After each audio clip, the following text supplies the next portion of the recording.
شكرا جزيلا. السلام عليكم. Good morning.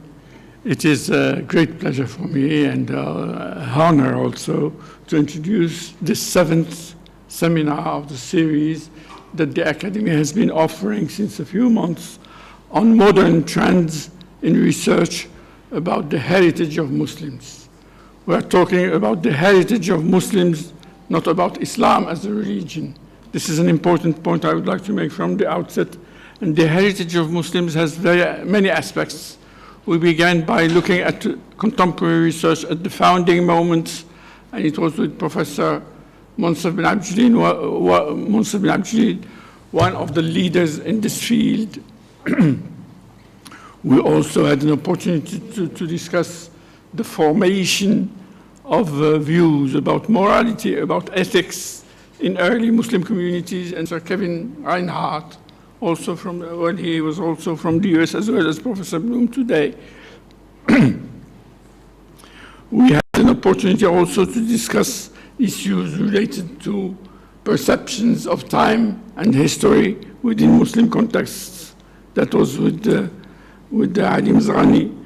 Then we had other seminars. We had one on the Al-Muhad moment with Mehdi Ghawirgat, a young Moroccan scholar who works at the university discussions. And we had lately one with Professor Kilito, Abdul Fattah Kilito, about the flight from literature. That was his title. He identified in the heritage of Muslims moments where the elites tried to get away as much as they could from what could be seen as literature. So that I won't tell you about it, but I think all of these lectures have been streamed on the internet and can be found on the website of the Academy. Today we have the privilege of having one of the leading scholars about one aspect of the heritage of Muslims. It's the visual arts aspect. We know that for Muslims, well, let me say that I'm not speaking out of any form of expertise. I'm a white page on this, and I'll be, I hope, learning as much as you will. So the idea here, for me, for someone like me, is that Muslims have known in their past some kind of iconophobia, to use an expression used by a historian, Marshall Hodgson, that there was a time where in the Byzantine Empire, where in the Middle East also, when Islam came to become a kind of universal religion, where there was some forms of Puritanism that made people reject all that was picturing reality in one way or another. So Muslims have opted since then for geometric design. This is the first step.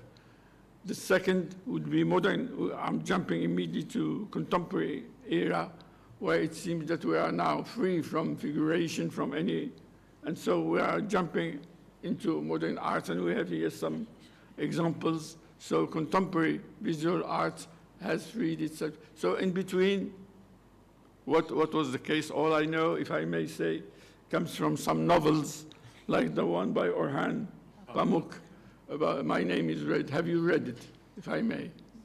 Well, I would recommend very, very strongly to read it for all students in art. Professor will tell me whether I'm right or not. He will give you maybe much better reading list. But this one shows, if I can say, the anguish, the anxiety, the problem of Muslim artists when they discovered that Venetians had begun to draw with the third dimension, if I may say so. So this is the picture that someone, a layman, if I can say, can have about the history of Muslims in this field. But I think with Professor Bloom, we will have an opportunity to go much further, to have better knowledge of what happened in the past, and also to be ready to really weigh or to really appreciate this form of creativity at its real weight. So again, we are very happy and privileged to have Professor Bloom with us for this seminar, and I wish you a very good moment in discussing and engaging directly with him, and as well as with Professor Blair, his wife, who happens also to be with us. So I'm looking forward to very interesting days of debate and discussion about the arts in Muslim context, and the ground is for Professor. Yes.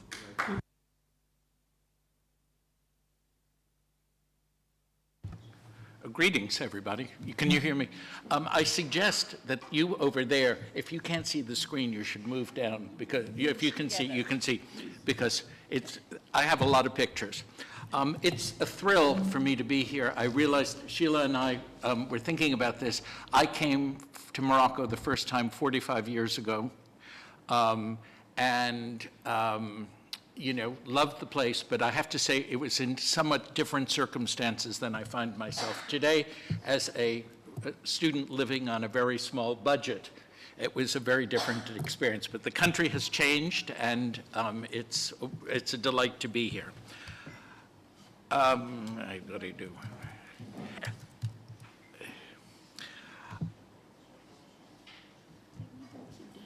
No, because I haven't done it here. Okay.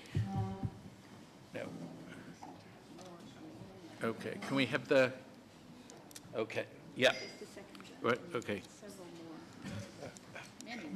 Oh, here.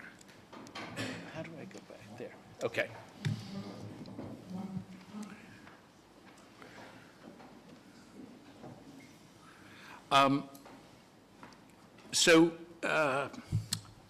I decided, well, there's been a little bit of sort of miscommunication, and I've prepared several talks. One of the problems of being an art historian is you have to prepare everything, all your images, long before you can't extemporize and just talk about it because you want to have a picture to show. So you have to put it all together in advance. I realize many of you are not art historians. Perhaps most of you are not art historians, but I want to point out that that pictures are really wonderful and really useful when you're teaching students, that it makes things tangible. It makes things available for them to understand, and they can sometimes, they use them as mnemonic devices to remember and to understand about particular periods or times. So even though this may not be entirely relevant to all of your professional work, it seems to be